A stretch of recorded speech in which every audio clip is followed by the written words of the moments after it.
Баршаңызға сәлем достар. Бүгін сіздерге хит салаттардың бірі руккола мен қызылшамен жасалған өте оңай салаттың жасалу жолын көрсететін боламын. Ең алдымен осылайша рукколамызды жуып, кептіріп, тазартып алатын боламыз. Қалған ингредиенттерді осылайша алдын ала дайындап алсаңыз өте жеңіл болады. Ендеше жасауға кірісейік. Ең алдымен осы таза кептірілген руккола жапырақтарына 2 ас қасықтай зәйтүн майын қосатын боламыз. Содан кейін сәл қышқыл, свежий, яғни балғын дәм беру үшін лимон шырынын қосуды ұмытпаңыз. Мінекей осылайша жарты лимонды қолдың көмегімен сығып, шырынның бәрін қосатын боламыз. Содан кейін қолдың көмегімен жақсылап рукколамызды араластырып аламыз. Ешқандай да қиындығы жоқ салаттардың бірі деп ойлаймын. Осылайша ең алдымен қабығы ашылған апельсинімізді 4 бұрышты етіп турап алатын боламыз. Барлығын алдын ала осылай дайындап алғаныңыз дұрыс. Содан кейін барлығын бір тарелкаға жинасаңыз, өте кереметтей салат шығатын болады. Көбіне біз майонез қосылған салаттарға үйреніп қалғанбыз ғой. Осындай жеңіл, ағзаға пайдалы, витаминге толы салатты үй ішіңізге жасап беруге шаршамаңыз, және де жиі жасап тұруға кеңес беремін.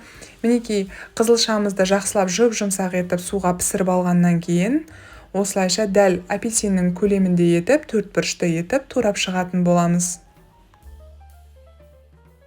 Достар, егер де сізге менің осы видеоларым ұнайтын болса, міндетті түрде пікір қалдырып, лайк басуды ұмытпаңыздар. Сіздермен кері байланыс мен үшін өте маңызды. Және де осы салаты бөлімінде тағы да майонезсіз, майонезбен жасалатын жеңіл салаттардың рецепттері бар, қарасаңыздар болады. Бар болғаны осы достар, мінекей лимонды шырынға, оливка, яғни зәйтүн майына араласқан рукколаларымызды әдемі тарелкаларымызға осылайша теңдей бөліп орналастырып алатын боламыз. Және үстіне туралған апельсиніміз бен қызылшаларымызды орналастырып шығамыз. Қандай тағамды жасау кезінде де ингредиенттің сапалы, дәмді болғаны өте маңызды.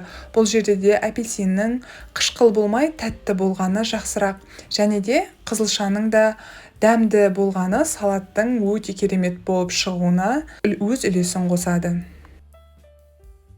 Мінекей осылайша барлық ингредиенттерімізді бірінен кейін бірін әдемі етіп тарелкамызға орналастырып шығамыз.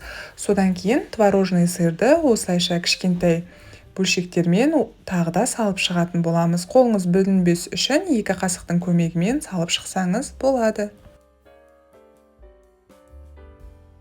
Және де соңғы штрихы, бұл салатты одан сайын дәмдіре кететін бальзамический соус болып табылады. Оның да сапалысын, дәмдісін таңдауға кеңес беремін.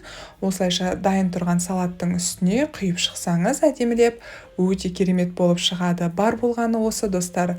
Осындай салатты жасап, үй ішіңізді қуантып, витаминге кенеле беріңіз.